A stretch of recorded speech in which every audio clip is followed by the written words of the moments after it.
I'm going to be demonstrating how to do the chainless starting stitch.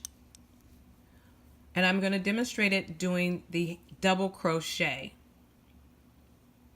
I've done a couple of rows here where I've done the traditional or the basic chain threes on the end of your work.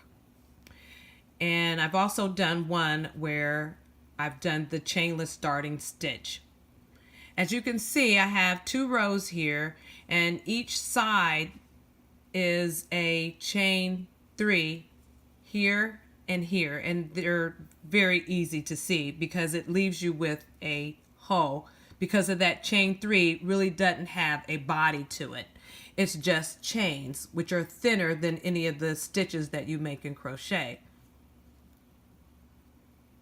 As you can see on the 4th row, I have a starting chainless stitch, which there is no hole, and it makes it so much nicer. I'm going to show you the reason why it's done. It helps you to see your stitches all the way across to the end, because when you do the chain 3, a lot of people have problems keeping their work straight, because when you get to the end and you look down, as I am right now, you can see I have 2 stitches here that I can see that I would go into, but you really don't see the chain 3 because it's a chain 3 and it's usually always pointed in the opposite direction. If I turn it around, then I can pretty much see it. But if you don't change it around, and if you're not if you're new to crochet, it is hard to keep your work straight because you're constantly looking at your stitches, and with crochet you have to see your stitches to go into them, and with that you can't see it because it doesn't look like all the other ones that you've done all the way across the row when you get to the end. So what you end up having to do, or what ends up happening, is a lot of people forget that stitch and just keep on going, and your work starts to decrease. They start to fall in because they have skipped going into that chain 3. But the chain 3 is counted as a stitch, so you still have to go into it some kind of way. There's a lot of different ways to go into your chain 3. I go down in the middle, but I make sure that I pick up 2 loops to make it a sturdy end, as you want to do on any of your works, because you want it to be a little sturdy on the ends. To do the chainless starting stitch, what I do is I turn my work around. I don't chain, I don't do anything, but I do go into that first stitch with a single crochet. I make sure that I pull up that loop that I just pulled up out of that stitch just a little tall, and I finish off my single crochet. That first loop that I pulled up, I'm going to go back into it with another single crochet. And since I'm doing 3 chains, I'm going to go back into the second one more time with a single crochet. So I have 3 single crochets on top of one another, and there is my chain 3 on the end. It also gives me a body in that stitch.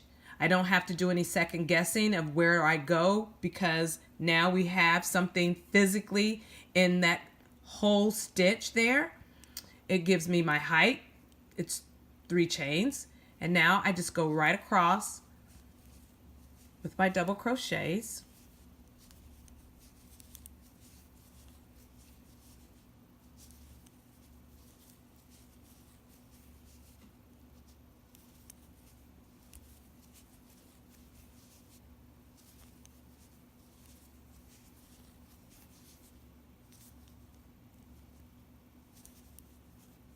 And when I get to the end, there's my last 2 stitches for real. There's no guessing. If anything, you may want to go down the side of that stitch because you have a lot of other stitches. But to eliminate that, all you do is just count up 1, 2, 3 from the side, and you know that that is your last stitch, because you always go into the top of the chain 3, and you don't treat this any different. You always go into the top of the chainless starting chain.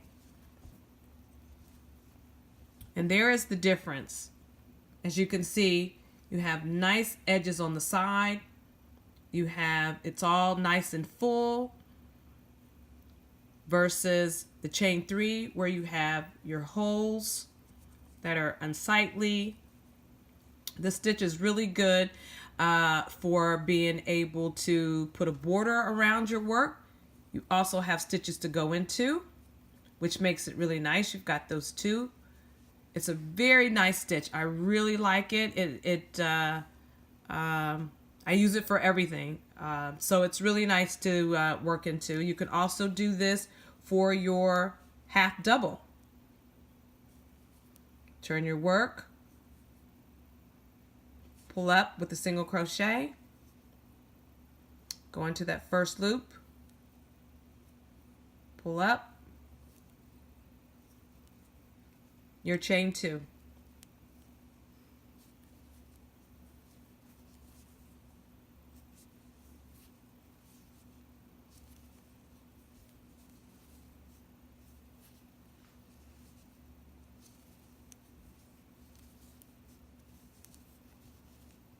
I'll get across to this and I'll do it one more time so that you can see it. And this row is a row of half double crochets.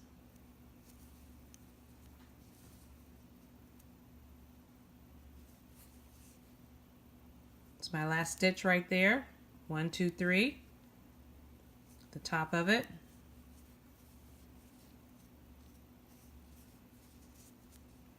There we have it, right there. Once again, I'll demonstrate it one more time, and I'll do the chainless starting double crochet. Go into both loops with a single crochet. No chaining at the beginning, just go right into it. Go into that front loop. 2 single crochets. Go back into that other loop. This is why I asked you, as you can see right now, it's a little tight because I didn't pull that stitch up. 1, 2, 3. There you go. That is how you do your starting, chainless starting, double crochet, chainless starting, half double crochet.